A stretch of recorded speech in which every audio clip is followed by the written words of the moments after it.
तो रात को फूफा जी ने 12 बजे आके हमें सरप्राइज़ दिया और अगले दिन हम निकल गए थे अग्रोहा धाम के लिए। तो सुबह सुबह गाड़ी में सवार होकर फूफा जी के साथ हम चले गए थे घूमने के लिए।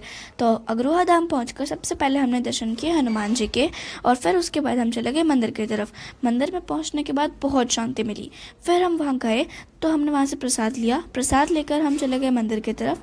वहाँ हमने देवी माँ के दर्शन किए जो विराजमान थी अपनी सवारी के साथ और ये बहुत सुंदर लग रही थी। फिर हम गए मंदिर के अंदर जहाँ विराजमान थी लक्ष्मी माँ और फिर हमने उनके दर्शन किए जो सच में बहुत सुंदर लग रही थी। फिर उसके बाद पंडित जी ने हमें तिलक किया और प्रसाद दिया। प्रसाद ग्रहण करने के बाद हमने मंदिर देखा और मानो जैसे सोने चांदी से बना हो।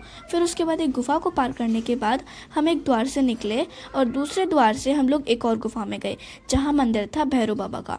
बस फिर उनके दर्शन किए और उनके आगे हाथ जोड़े। फिर उसके बाद हम वहाँ से निकल गए, एक और गुफा को पार किया और हमने दर्शन किए 9 देवियों के और फिर उसके बाद हमने दर्शन किए इनकी सवारी के भी।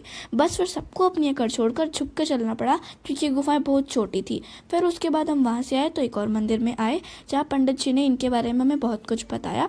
फिर उसके बाद हम यहाँ से आए, बिल्कुल एक ब्रिज के जैसा लग रहा था। फिर हमने दर्शन किए अर्जुन के रथ के। हम मिलते हैं वीडियो के पार्ट 2 में। तो वीडियो को लाइक और चैनल को सब्सक्राइब करना बिल्कुल ना